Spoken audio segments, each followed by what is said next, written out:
Okay, this is Blaziken, and obviously like, comment, share, subscribe. But today I'll be talking about the life of Joni Jōsutā. In this video I'll be showcasing my favorite JoJo protagonist and his life story. So first we start off with his early years. He was born to a wealthy family and he was the son of Jojo Joestar. His dad was obviously a famous horse rider and he was extremely wealthy and in tight with a lot of politicians. At the age of 5 is when Joni first learned to ride a horse, and he was deemed a horse riding genius from obviously his dad.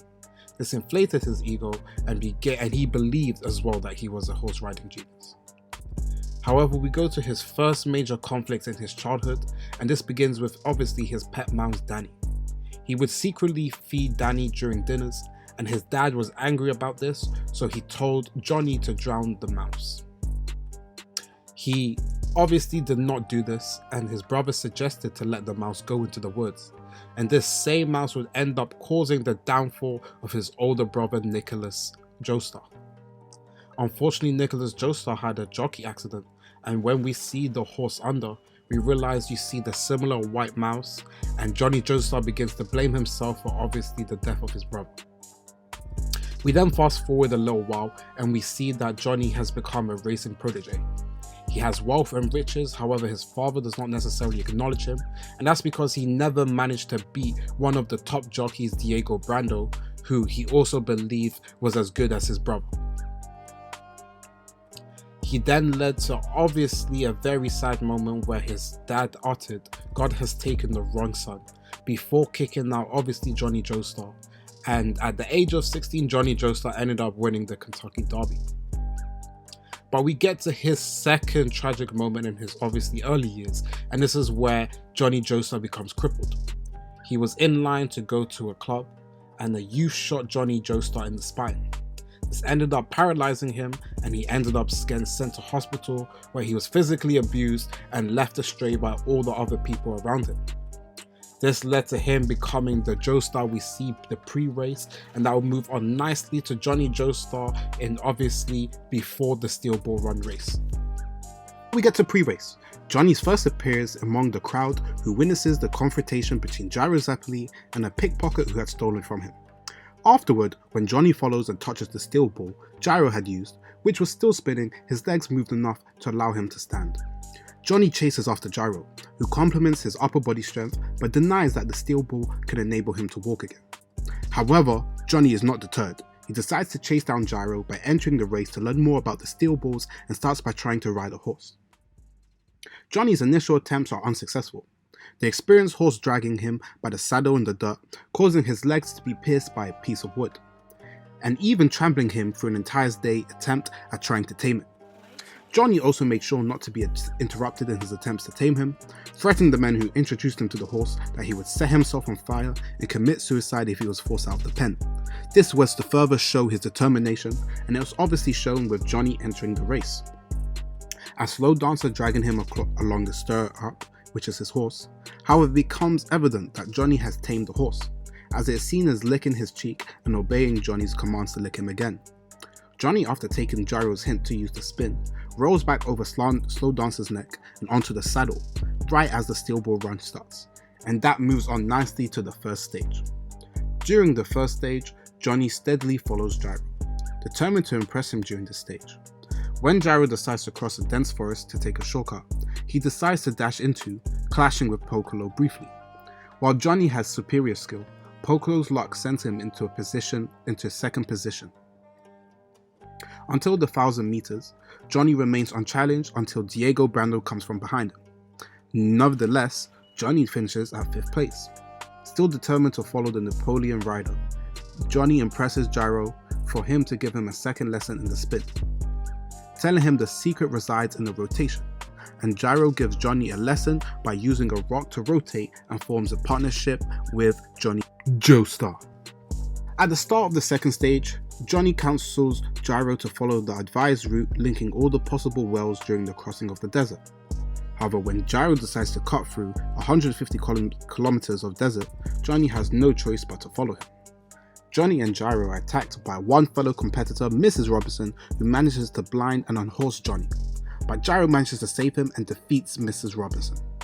At night they are attacked again, and this time by the Boom Boom family, whose magnetic powers disables Gyro's steel balls and Johnny's pistol.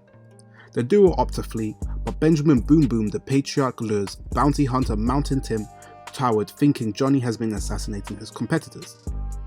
When Mountain Tim, Johnny and Gyro meet, the magnetic power of the Tomb of the Boom immobilizes the three of them. When Benjamin moves to kill Johnny, the later acquired ability to rotate his fingernails, he shoots the nails, killing Benjamin and crippling LA. With his newfound power, which Mountain Tim explains as a stand, since the true assassins were dealt with, Johnny and Gyro resume their race, but LA grimly warns Gyro that he will never finish the race as other people are after his head. Johnny pushes Gyro to reveal his past as an executioner. Effort to win the steel ball race are undermined by enemies of his kingdom. One such enemy reveals himself as another stand user. Oya Komovo, a Neapolitan terrorist, battles Gyro and Johnny, but both cooperate in order to take him down. Even as he has to deal with the threat of terrorists, Johnny discovers that a mummified left arm has entered his own body. Another enemy different from the terrorists makes his entry, the Pork Pie Hat Kid, a stand user at the service of the President of the United States, disables Gyro and tries to kill Johnny. During the fight, Johnny witnesses his stand making his legs move and realizes how precious these corpse parts can be to him. Johnny and Gyro's combined efforts manage to prevail against the Pork Pie Hat Kid, and Gyro, though interested in the corpse parts, has nothing to do with them. Johnny and Gyro peacefully finish in the second stage, and Johnny ending up in second place as he spots in the newspaper a clue to the next corpse part. Move on to the third stage of the Steel Ball Run race. In the Rocky Mountains, Johnny and Gyro meet with an unhorsed and visibly hurt Diego Brando. Johnny advocates leaving Diego Brando, but the British jockey soon regains his vitality and acts strange. The three of them decide to spend the night in the village to avoid the cougars, but Johnny and Gyro soon have to deal with Diego Brando, who transformed into a dinosaur. Both escape, have been scratched by this dinosaur, and are slowly begin to transform into one themselves. Noticing that Johnny's metamorphosis into a dinosaur is slowed by the corpse part, the duo try to reach the new corpse part on a nearby peak. However, both are stopped at the last moment by Diego Brando and the horde of dinosaurs, which was commanded by Dr. Ferdinand, another US agent. Johnny, immobilized, relinquishes his left arm in order to transform and his newfound mobility to give Gyro one of the eyes. Gyro, now immune to Dr. Ferdinand's power, manages to defeat the Doctor while Diego Brando flees with the other eye. Johnny and Gyro then ride safely towards the end of the third stage. As every competitor races to finish first, Gyro uses another dangerous shortcut, but Johnny admonishes him, criticizing his lack of real selfish drive he needs to come out on top. At first, Gyro is angry at Johnny and criticizes him, but after being defeated in the race by Diego Brando, he decides to listen to Johnny's words. And I think this is the first indication of Johnny's character development and change to be helpful towards Gyro. The fourth stage begins for Johnny and Gyro. They ride peacefully for about 600 kilometers, and in a forest, Johnny and Gyro meet Hot Pants, a competitor who won the previous stage. Hot Pants attacks them both with his stand cream starter, believing they stole one of his stash of food. Fortunately, Johnny defuses the fight by demonstrating they couldn't have stolen it, and Johnny, Gyro, and Hot Pants are still on bad terms but have to cooperate as a gunslinger named Ringo Rodigan blocks their way out the woods. This becomes one of the most broken stand battles, and obviously Hot Pants and Johnny are wounded. Johnny receiving a bullet to the head, but the near unconscious Johnny manages to signal to Gyro that he's still alive. Lying near Ringo, he witnesses the gunslinger scribing a messages and give it to a messenger pigeon. Gyro comes challenging Ringo to a gunfight and prevails. Then healed by Cream Starter, Johnny warns Gyro about Ringo's message, which contained the coordinates of the next corpse part. Also checking on Hot Pants, Johnny sees that Hot Pants is secretly a woman. Deeming her gender irrelevant, Johnny chooses not to disclose that to his partner. Near Kansas City, Johnny and Gyro meet Sandman, who warns them of an incoming tempest. Yet when Sandman informs them of Diego's route, they decide to run after him, and after a tough battle, Johnny and Gyro manage to outpace him. And Diego Brando's silver bullet is injured, putting him temporarily out of the race. However, they are surprised to meet Lucy Steele, who had discovered Valentine's scheme and is now pursued by Blackmore. After Blackmore is killed, Lucy gives them the spine and asks for their protection. Instead, Gyro wants Lucy to go to steal the heart from Valentine, exploiting that Lucy's involvement was only known to Blackmore. Despite Johnny's protest at sending her back, she accepts. Joni and Gyro finish the 4th stage in Kansas City and then see Diego Brando crossing the line, sure that he will get back at them eventually. En route for Chicago, the next finish line. Joni and Gyro ride peacefully for around 300 kilometers. Near the Mississippi, they are attacked by 2 unknown opponents. Joni nails are too weak, while Gyro's steel balls are destroyed. Thus, they opt to flee to the river. They soon discover that Diego Brando and Sandman are cooperating, and while Diego has gone, Sandman has cornered them in the middle of the river. As they fight, Joni reminisces on how life was harsh then, and is driven to despair. However, Gyro refuses to give in and teaches Joni about the golden scale. Showing Joni his belt buckle as a scale, Gyro nonetheless refuses to give it to him. In the middle of the Mississippi, as Gyro's leg is chopped off, and Joni is on the brink of despair, the latter finally understand that the golden scale is only present in the surrounding nature. Tusk evolves into new ACT, which enables him to create enduring holes. Although it isn't enough to kill Sandman, Joni uses Gyro's belt buckle as an extra projectile to kill him. Joni is victorious, but in his weakened state he cannot stop Hot Pants from stealing the corpse parts, and still Hot Pants left him a vertebrae and helped the duo cross the Mississippi. Now the 6th stage. At the beginning of the 6th stage, Joni and Gyro meet with Sugar Mountain, a young girl acting as the guardian of a giant tree in the forest. Soon the duo have to face a strange proposition between 2 versions of various objects they dumped in the nearby ponds. The real items and the much more precious versions of them. They answer honestly and get both, until Gyro and Joni manage to obtain the ears and the right arm. However, Sugar Mountain also tells them to trade everything they have by sunset. Fairly otherwise, they'll be absorbed into the tree. We realize this is part of the stand, and in a nearby city, Joni and Gyro have trouble spending everything they have. Moreover, 11 men stalk them in order to assassinate them both. Gyro decides to go to an underground casino in which they try to gamble away the money. They are interrupted by the 11 men, and a shootout ensues. Overwhelmed by numbers, Gyro managed to convince the gangster to kill the 11 men in exchange for all their goods. All but one die, the last having fled. As the sun sets, Gyro suddenly transforms into a tree. Joni surprised, he realizes with horror that he must trade the corpse parts. But as Gyro transforms and begs Joni to trade them away, Joni clings to the corpse parts, who means the potential use of his legs. Still at the last moment, Joni trades the ears and the right arm, the last of the 11 men, crying as he asks for a half-empty bottle of wine in exchange for the corpse parts. Having saved Gyro, Joni shares the bottle with him and has a toast to the next corpse part and the goal.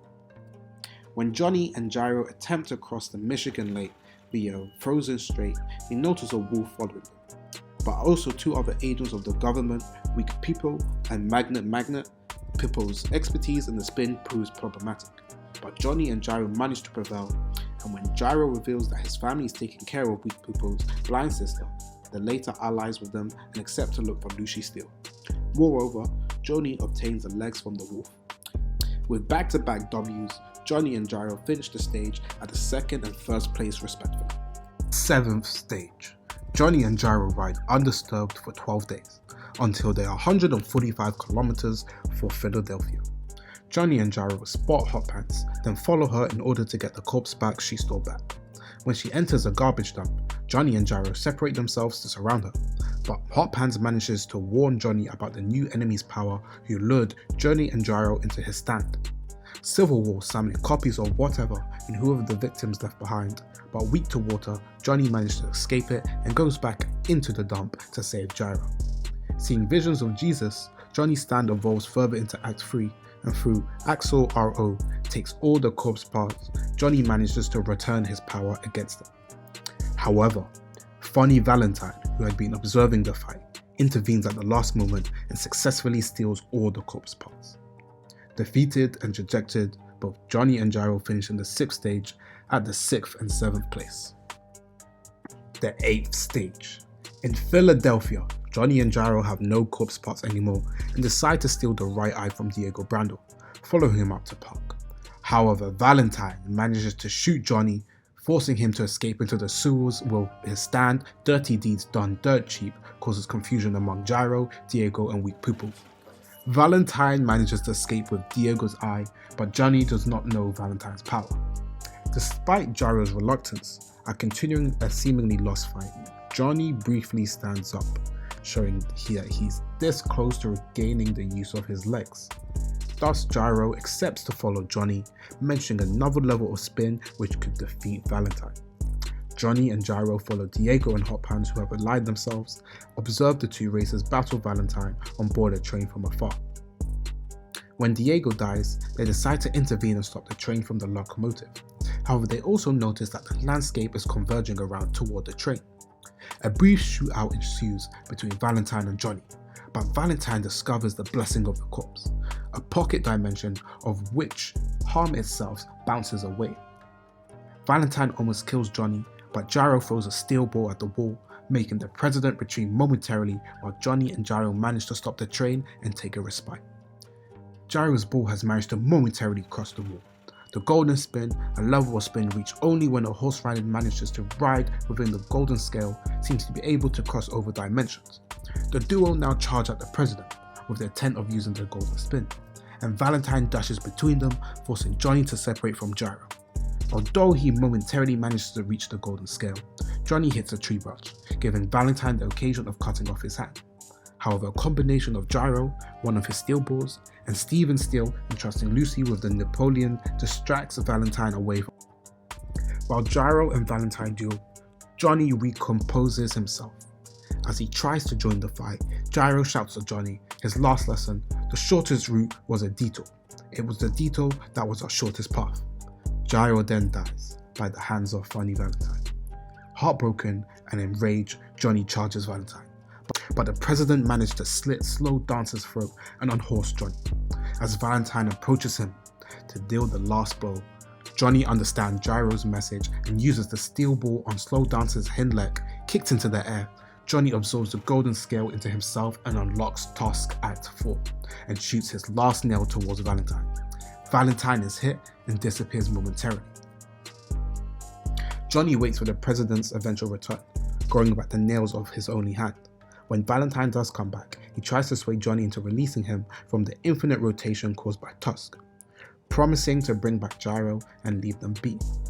Also making an elaborate speech about justice and one of the greatest speeches, and given an alternate cream starter as an insurance.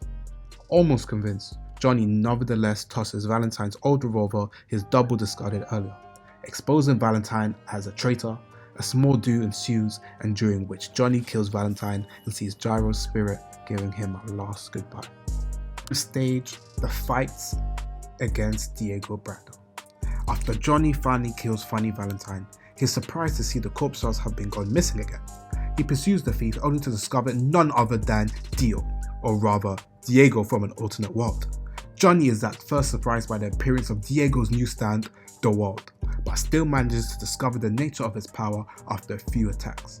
This time, however, Diego has the advantage of already knowing Tusk's powers and the golden spin technique. Predicting Joni's actions and using his own fangirls as human shields, in his final attack Diego uses 5 seconds in The World to create a pincer move. He fires a gun from the front while The World attacks Joni's back. Joni is badly hurt again and falls from his horse, unable to use his new attack. However, he had accumulated enough spin to make one final attack, sending Tusk 4 climbing up Diego's leg. Diego then remembers what Valentine had told him about the golden spin technique and how to overcome it. Cutting his leg off and throwing it at Joni, Diego manages to beat the spin user with his own technique. He then remounts his horse and leaves Joni to die.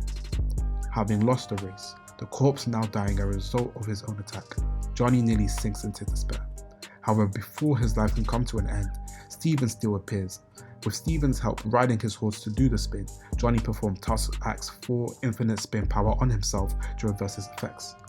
Joni is never seen completing the 9th and final stage of the race and ends with a total of 295 points. Final is post Steel Ball Run. After the race, Joni travels ship to Naples in order to return Gyro's corpse to his family. Intending to honor him one last time, on the ship he meets Norisaki Higashikata and his daughter Rina. Beginning a romantic relationship with her, it is revealed in the aftermath that the monarchy is overthrown and the life of Joni Jōsutā. I know there's some small indications of him in JoJolion, but at this moment in time, I haven't finished JoJolion yet. So obviously, like, comment, share, subscribe, and thank you guys for watching.